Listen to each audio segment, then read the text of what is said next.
and welcome to Quality of Life Radio, hosted by Lisa and Nancy, editors of BigBlendMagazine.com.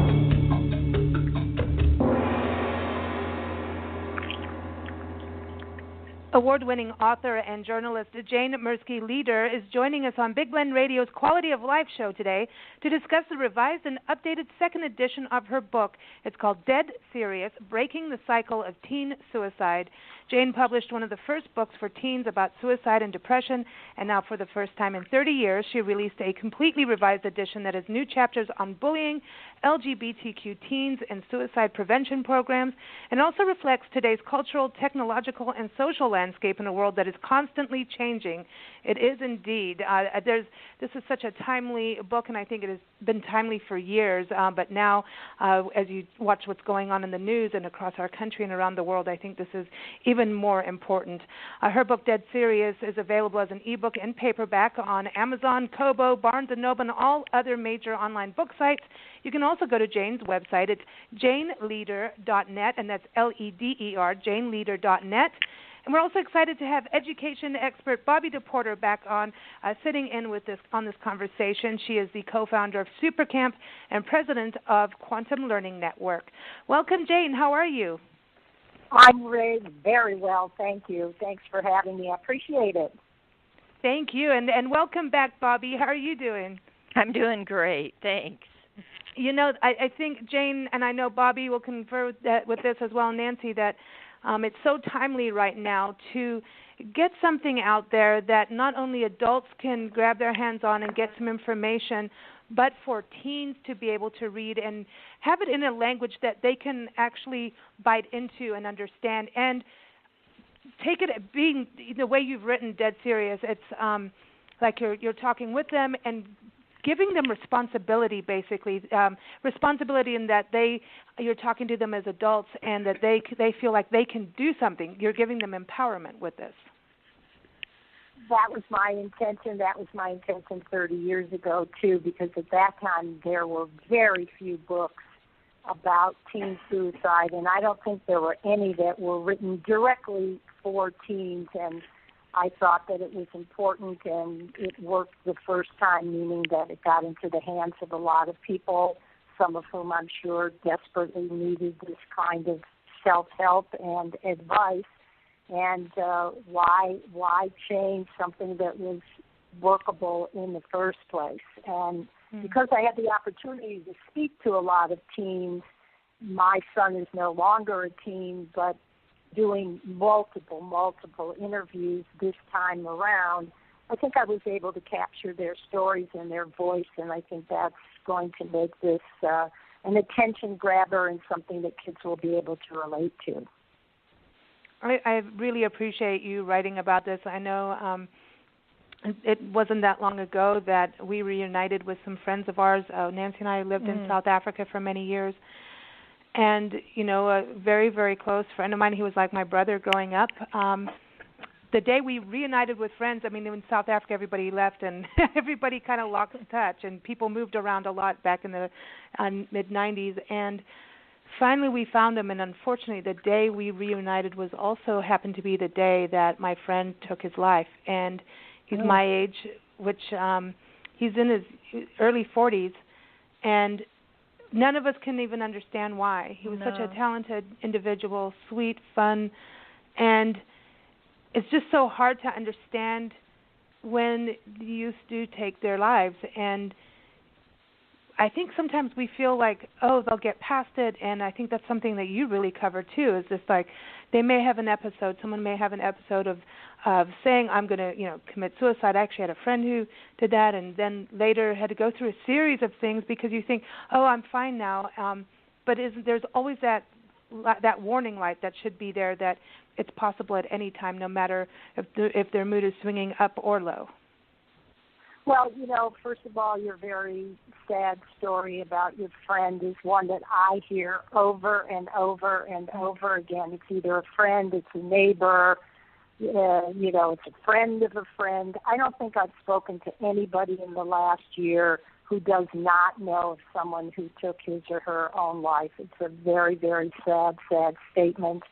In terms of warning signs, they're all over the place. It's just that it's difficult because adolescence is such a choppy time to begin with that some of the warning signs are often ones that regular happy teenagers experience, whether it's shutting themselves in their rooms, whether it's not being willing to communicate with their parents, whether it's hanging out with kids and not doing a lot with homework, whether it's, eating a little less or eating a little more. So it's very, very hard, and parents and teachers and especially other kids need to be really, really focused on what's going on with their friends, because the truth is the kids talk to other kids long before they will talk to a parent or a teacher or another adult. So kids really are on the front line here. But I think what's important is to make it really clear that a friend is not responsible for saving the life of another friend. A friend is responsible for connecting with a trusted adult who can then connect to an expert in the field. And a friend is responsible for breaking the code of silence if necessary, even if a friend says, please don't, I'm holding you to this. This is, something between the two of us. I don't want you to share this information.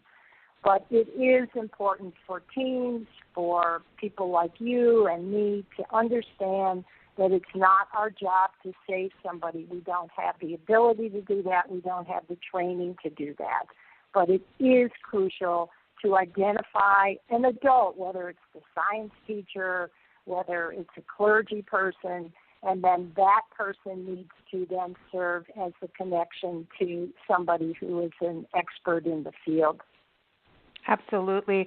I want to bring Bobbi in on this because, Bobbi, I know Super Camp's been going on for over 35 years. You've trained millions of students and also preteens and teens, and then also you also train teachers through Quantum Learning Network. Have you seen a change through the last 15 years in regards to the bullying epidemic? Has it gotten bigger, and through the training you do, especially through the 8 Keys of Excellence at Supercamp, are you seeing that really that there has to have this conversation, that this kind of thing has to be talked about, and that friends and their peers, everybody has to have a better, stronger communication system? Yes, I totally agree that is the key, because when teens come to our program, we put them in teams and with a team leader with them, and for them to open up and start talking and hearing stories from other teams, and they feel connected. Everybody wants to belong to someone and feel accepted, and then when they have that experience, they open up more, and then some of them, have shared things that we then send them to the counselor to talk with, because that is it, to get them open up and to tell another person.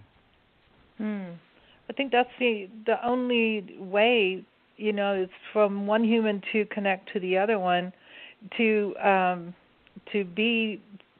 There's got to be someone who's going to take it and say, okay, let's get to what's happening. Let's see what we can do, and how to stop that, that downward spiral thing that starts happening when somebody feels bad about themselves. I think it has to be another human that steps in. And I think what's interesting, if you don't mind me jumping in terms of bullying, I think there's a bit of a misconception out there, which is that it's so much worse because most of it takes place on social media. And according to the research, the reality is that face-to-face bullying, whether it's at school, on a school bus, in the neighborhood, is still more prevalent than on social media. The difference is that in the past, when I was growing up, probably when you were growing up, as soon as we got into the front door, we were safe, and we didn't have to deal with being a victim of bullying. Today, it's almost impossible because of texting and social media, so there's really no place to run, there's no place to hide. And, of course, a parent would say, okay, just, close your accounts on Facebook. Don't read your text messages. But kids are just plugged into social media, as I'm sure you know, and to rip that away from them, even if they are suffering as a result of it, is almost impossible. So I think it's important that we understand that. And I talk about in the book, I write about actually all the excuses that kids give for not jumping in and making an attempt to prevent bullying if in fact they're witnessing it. And often it's the fear that they'll be next. So it's easier, safer to keep their mouths shut because they don't want to be the next person down the totem pole that's going to be bullied. I totally get that. And sometimes, I look at today, especially looking at the world of politics and how our leaders react and how they talk to each other. If our children are supposed to be looking up to that, then we are, just from the very top, setting a really horrible example. And I think that's what's so important about what you've done, Jane, with your book, Dead Serious, and also Bobbi with what you do at Supercamp, the 8 Keys of Excellence and teaching, because the only thing that can overcome that is about a child getting the skills, getting those, the strength, the confidence to be able to make decisions. And I know that they're growing, and that's the hard part about this is children's brains are still developing, and their hormones are fluctuating, and all these things are happening. And so it's really, and they're impressionable. And so that part, I think, is so important about developing, for them to develop who they are as fast as possible so that they have those decision-making, I'm going to take a stand on this or I'm not. I look at what's going on now with the number of shootings and school shootings, and we just interviewed a young girl, Sydney Brown. She's a musician out of San Francisco, and we were just talking about this with her. What's it like being a teenager in school? And she says, well, we just had a lockdown. We're scared, but we create our own networks amongst friends about what's going to happen. And I think that we have to give these children tools so that they can do something, so that they're not living in fear, even though it's scary times. No matter how you look at it, they should be fearful, but they should have those tools behind that. I mean, Bobbi, how are you seeing, with all the kids that you train at Supercamp and teachers and dealing with everybody that much, are you seeing that conversation shift in how to protect students and how to teach them how to protect themselves? Well, one starts with knowing who they are. You had said that, and it's going really deep in what are their values, what are their strengths, and getting to that place where they feel good about themselves and that I am enough, so that the behaviors aren't just trying to fit in, doing whatever it takes to fit in, and just knowing who they are and their positive values, and then finding others who fit that. And then, as you say, giving tools, because what we find, what we teach at our programs, so many students say, why didn't anybody teach that to me before? Why didn't anybody have that conversation with me before? And that it means so much. We assume that they know what to do or where to go or how to react. And it really helps to have that conversation and go deeper and give them specifics about it. Jane, that's where your book comes in, too. Yeah. Thank you. Bobbi, do you do anything with what folks call active listening? Absolutely. That's a big one, because they assume that they are listening, and then what the shift is, and then when they're active listening to others and really getting what they're saying and what they need to pay attention to. I remember when my son was young and I was single parenting and having a little bit of a difficulty, and I took something called Parent Effectiveness Training, or PET. And at the base of that program was this whole concept of active listening, which I have tried to not only incorporate in my own life, but to write about as often as I can, so that all of us can actively listen to somebody else, so that we try not to be judgmental. We try not to blame. We try not to solve somebody else's problems for them, which I'm sure you can agree is something we're always very good at. And we show that we're listening by our body language and, all of these little clues and cues that we can give, because if somebody knows that they are being listened to, if somebody knows that they are cared for, that can really make the difference between someone who may be depressed or anxious, suicidal, and may just move forward with a plan, or somebody who knows somewhere deep inside, my friend does care about me. He is listening. He's trying not to talk me in or out of something. And as I said earlier, that can really be the tipping point and make all the difference. We talk about that with parents. One of our tips is talk less, listen more. And then the other one is, listen to, really trying to understand what they're saying and have their child feel understood versus fix it. The student, when they open up and, okay, here's a problem, and then they come up with an advice or fix it or here's what you need to do, they first need to get that feeling that, oh, you really care, you really understand where I am. So that is really important. And there's this technique that I'm sure you're aware of called mirroring, where in fact, and it plugs right into what you just said, which is that you try to reflect back as if you are a mirror what your child or a student or whomever says to you, and you don't misinterpret it, you don't try to spin it. So I think what you just said, or if I'm hearing you correctly. And then that gives the person an opportunity to say, she really gets it, or no, that's not exactly what I'm saying, and then that person can clarify. So you can go back and forth, but I find that in difficult times and situations where feelings are right there at the top, if we can just slow it down, take a few breaths, count to 10, and then utilize this technique called mirroring. I personally, and I know the kids that I've spoken to and teachers have found that very successful. It's not easy to do, but it can be very successful. It's a good lesson of patience for all of us. It really is. It's a good. I think that's something that should be done in all communication. It's interesting, Jane. Your life also as an award-winning author and journalist. I want to say your other books are Brothers and Sisters: How They Shape Our Lives, The Sibling Connection, and Thanks for the Memories, Love, Sex, and World War II. Woo woo. But you seem to also with Dead Serious. I know you read that 30 years ago. Dealing with your brother's suicide as well, which I'm so sorry you went through that. And we understand, and I think so many people have been through something like this and need to read something that identifies with them. It is like, your book is a mirror, for folks going through this.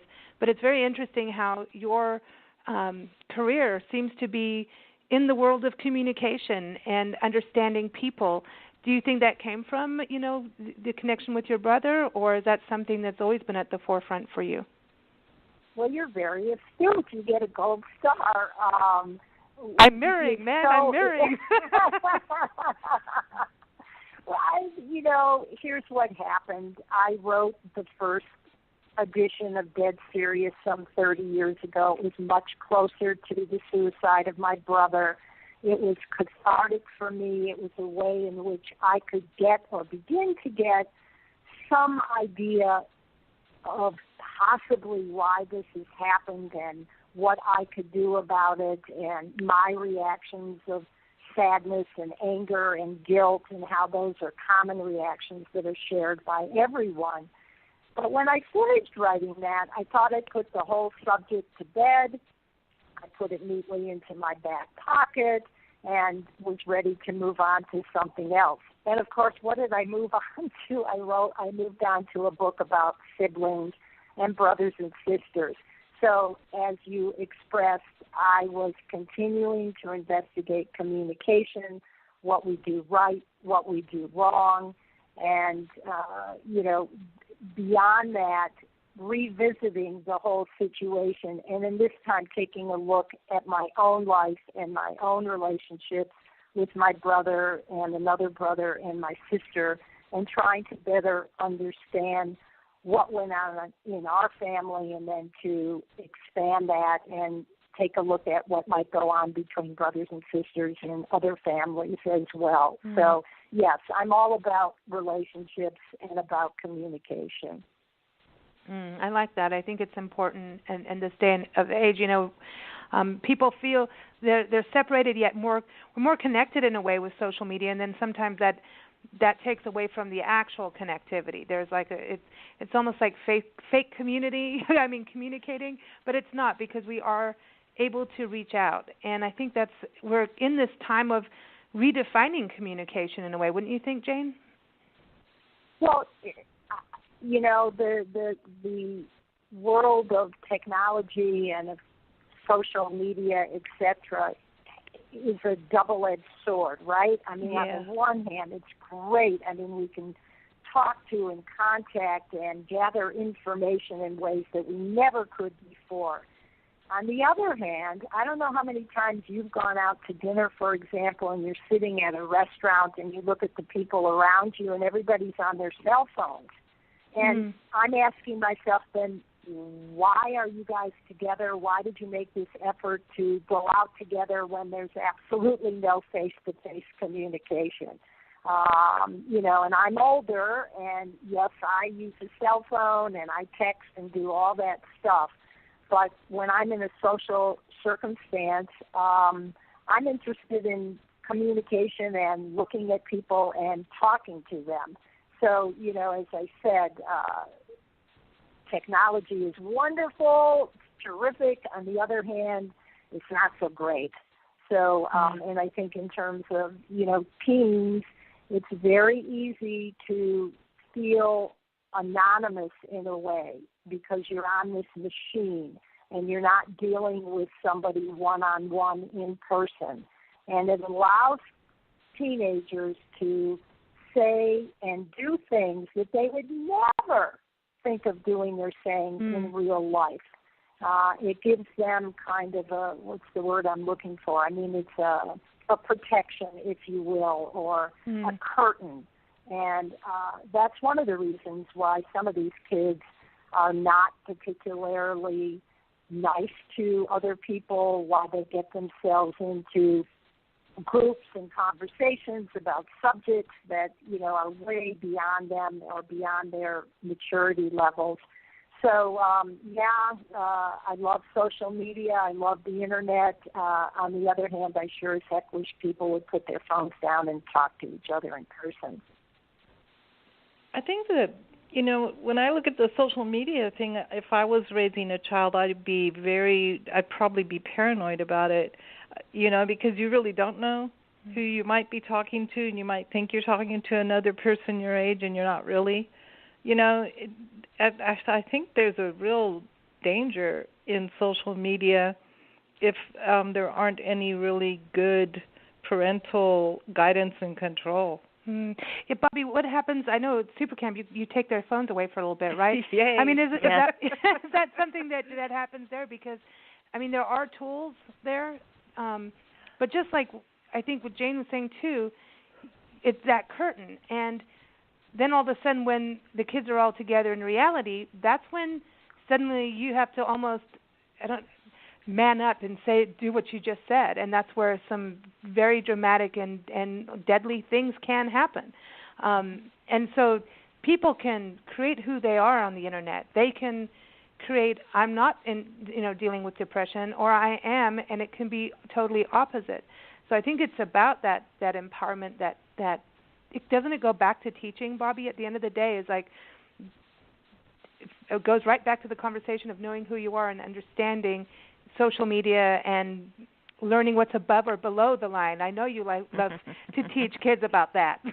Yes. Below. When students arrive and they turn in their phones, there's a lot of emotion on that. Some of them can hardly get it out of their hand to turn it in. And, you know, by that evening, certainly by the next day, they talk about that, wow, we're getting to know each other, and they're looking each other in the eyes, and it's such a different world for them that we do give their phones back for 20 minutes a day for them to call their parents, but some of them are texting friends. We don't know what they're doing. But then, you know, a few days in that when they have cell phone time, a lot of students don't even come for cell phone time.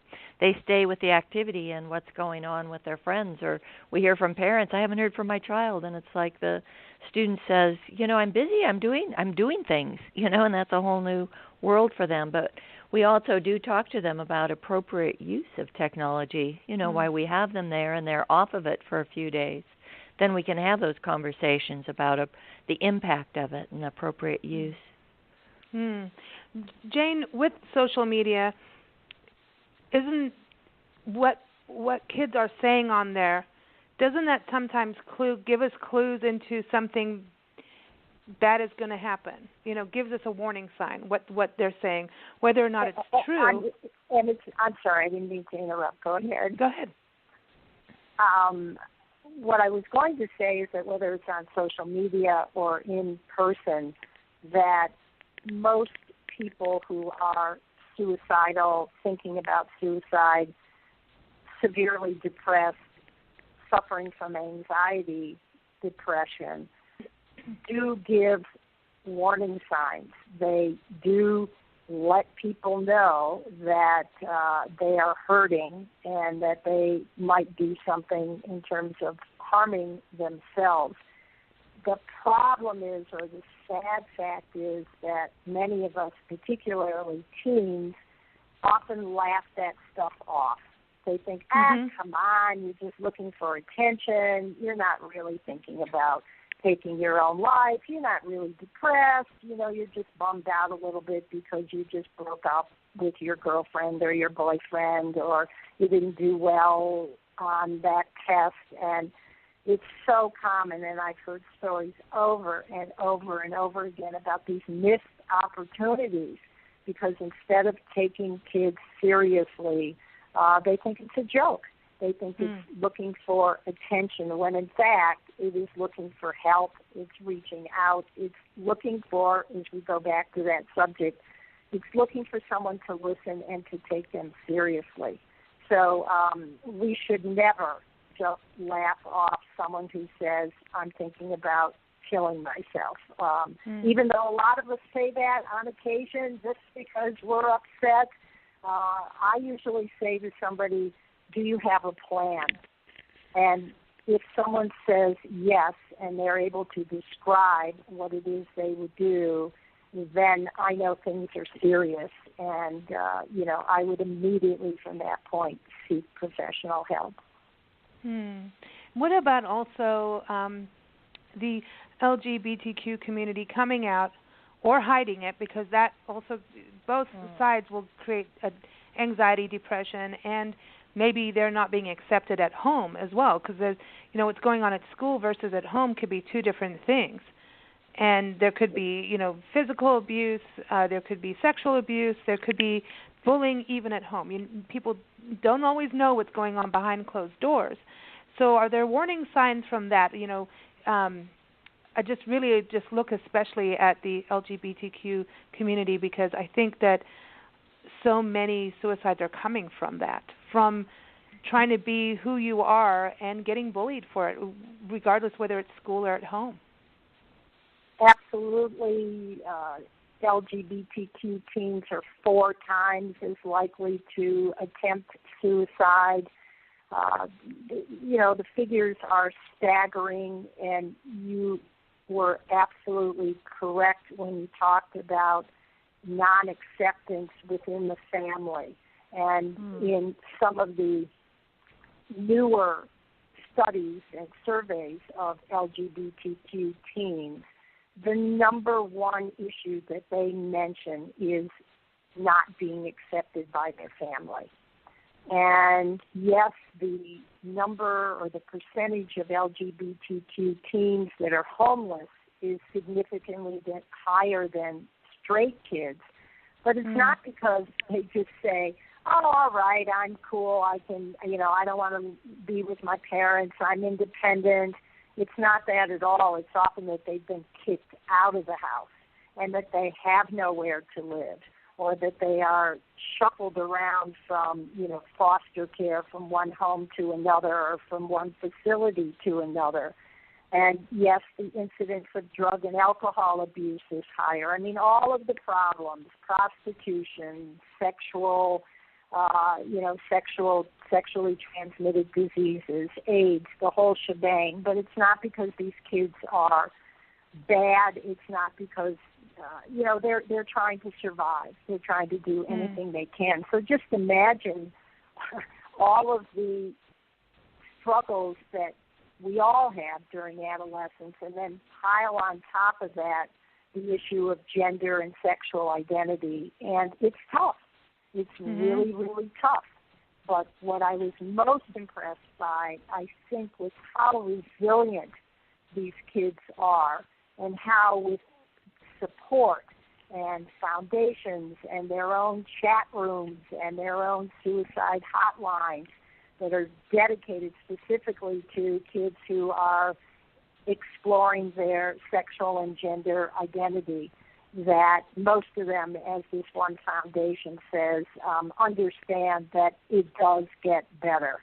So if they can just navigate the choppy waters for those couple of years during adolescence, the vast majority of them are going to go on and lead happy, self-satisfied, productive lives.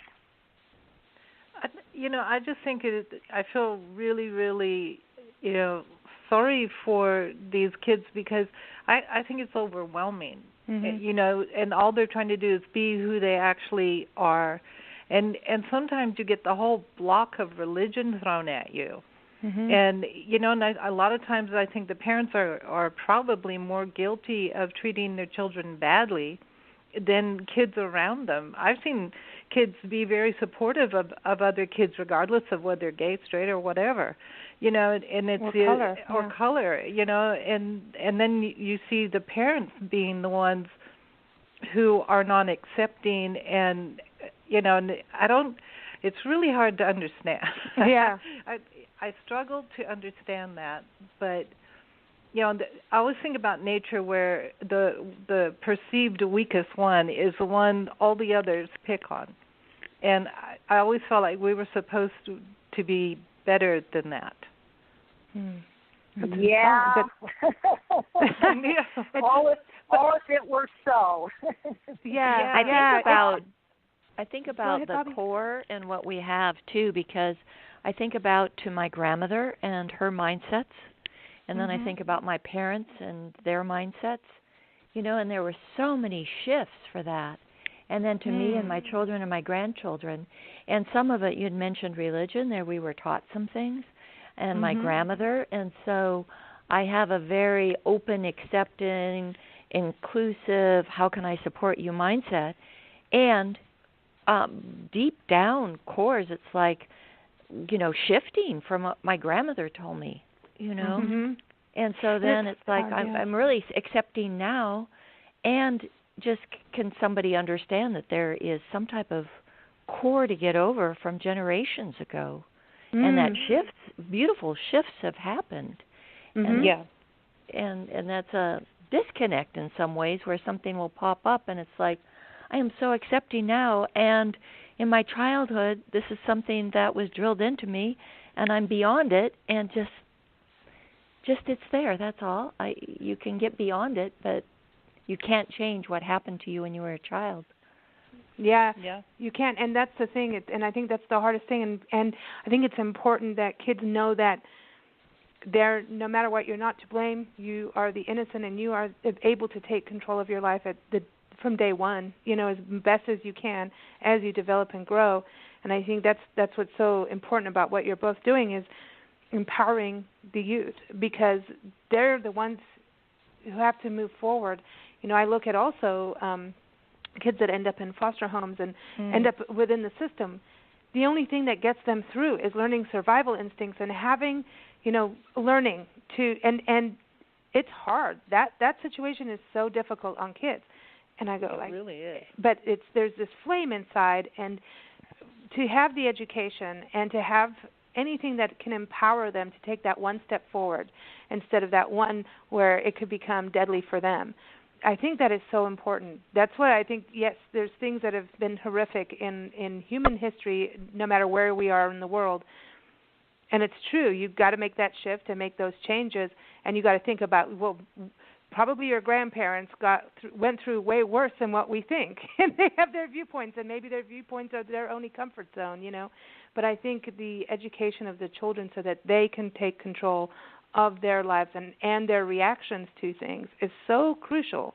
It's really crucial. Jane, is that, really, when you read Dead Serious, you really give them all the different examples, what to do if this happens, and who to call, everything in there. And at base, it's forming a community, having other people. Again, we're going back to that whole idea of communication, that whole idea of trust, that whole idea of knowing that there is someone there who takes you seriously, who listens to you, who's not judgmental.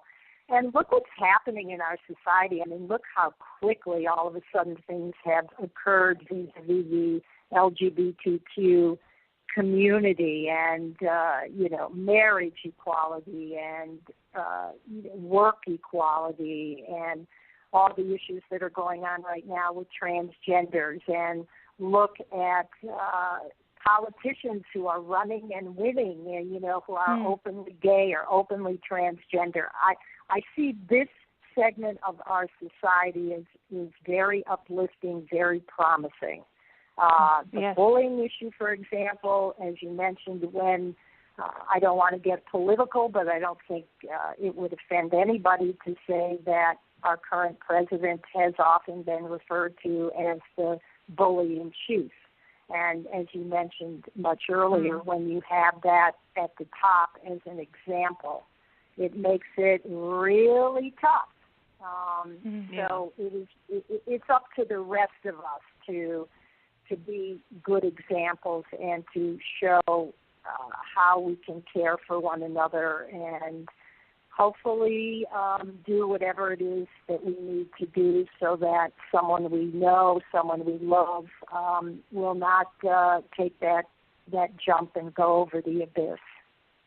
And I think also look at the good examples now of youth standing up against gun violence.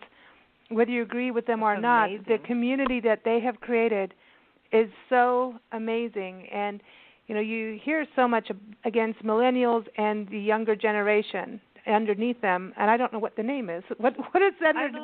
I don't know, but the X generation. Yeah, whatever. There's all these different names, and I'm like, I just know people for who they are.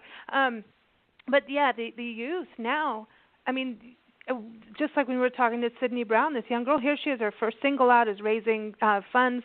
She's almost at $15,000 raising money. She's Willie Brown, the former San Francisco mayor's daughter, raised almost $15,000 for fire victims in Northern and Southern California. This is her way of life, And we were talking to her about this. I'm like, well, what do you think about how your youth is, being perceived when actually you see them rallying together as this community?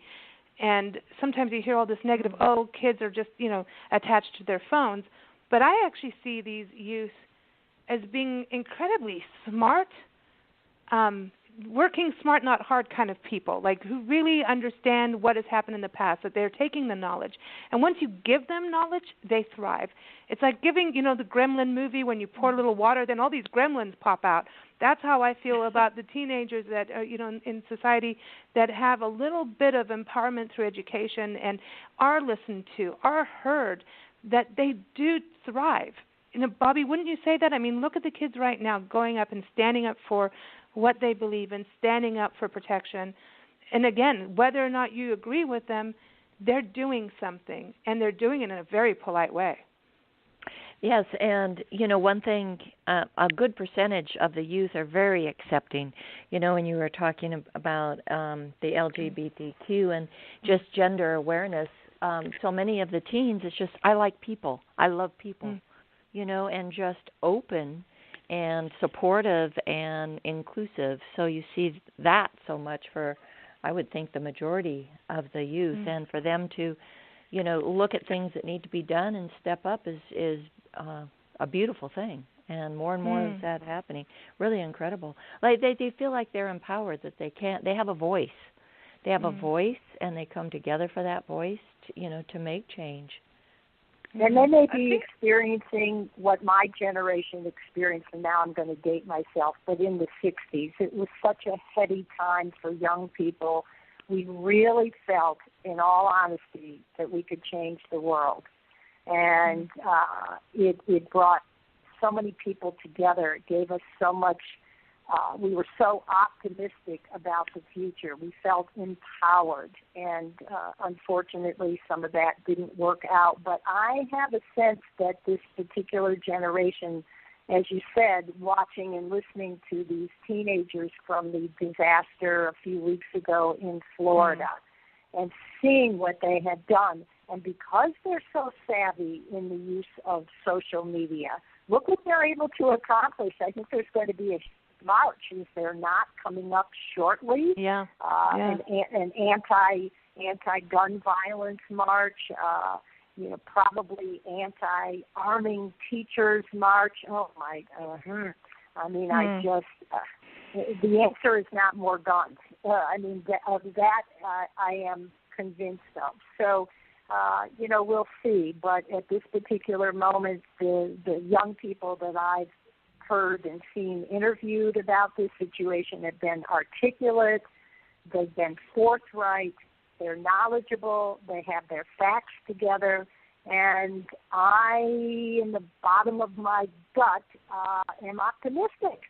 And I think maybe as it relates to gun violence, as it relates to other issues, and certainly as it relates to teen suicide, I see all the help in the world for young people in tandem with adults helping to break the cycle of teen suicide.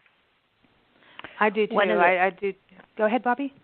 One of the things you said that I read on your site, Jane, which is the myth of that we don't talk about it because, that might put them over the edge. And I thought that was so powerful to really know that, no, reach out and talk to them about it. Are you thinking about it? I read, it was just a couple of weeks ago in the paper, a man in Japan, and there's some high cliffs. And there's a lot of suicides off there because they're high cliffs and you go into the water. And every morning or parts of the day, he spends time on the cliffs, and when he sees someone standing there, he just walks up to him and he says it's simple, just say, "Hi, how are you?" That's all he has to do, and he has talked so many of them off the cliff. But just that whole concept of talk about it, don't hide it. I think that's really true. And if we can get to these kids, other, older people as well, if we can get to them before it's at the point where someone is ready to jump off the cliff, if we can talk and get help and do whatever is needed in calmer waters before things are at a fever pitch, the chances of being able to break this cycle are significantly increased. I thought for a minute when you were talking about the gentleman in Japan that you were also talking about the little parable that I use at the beginning of the book, and it's very similar. A man is walking down the river, and there is a waterfall, and he sees a kid go over the waterfall, and he jumps into the river, and he performs, CPR, and he saves that person. But then there's another kid, and at a certain point, he's not able to save all of them. So he decides, why don't we go upstream away from the waterfall where the waters are calm and where we can provide the tools and the skills that these people need so that they don't find themselves going over the waterfall. And in a way, your story or the story about the man in Japan and that particular parable seem very similar to me. And, they both make perfect sense. Yeah, they do. Nancy, I know you wanted to say something? No, I was just, thinking that you don't really understand how another person feels without face-to-face relationship. I remember my first job, one of my best friends was a black girl, and I'm a white girl, and people were like astonished that we'd go to lunch together and talk, and I told her about my family, she told me about hers, and neither one of us came from what we'd call a really fun family. But she kept saying to me, but I'm black and you're not. And I, you know, as much as I knew her, I was like, well, I don't really see how that matters. And so we went to Marie Callender's for pie, and she goes, watch. We ordered the same kind of pie, and the slice I was given was almost twice as big as hers. And she goes, that's the difference. And I was astounded. Something as simple as pie, you know, in the 60s, you know, I thought the racism thing was long gone and done until you lived through it with somebody. I couldn't believe it, you know, and I think that it's really hard sometimes to get in the mindset of the other person to really feel it, to see and feel what it is, you know. So, and I think that's a lost opportunity to really help. But I was always astounded at that. It stuck with me forever, that thing where you think you know what the other person's feeling, but maybe you don't. So you got to try a little harder. Because you're coming from your own perspective. Yeah. Not theirs. That's where the mirroring comes in handy.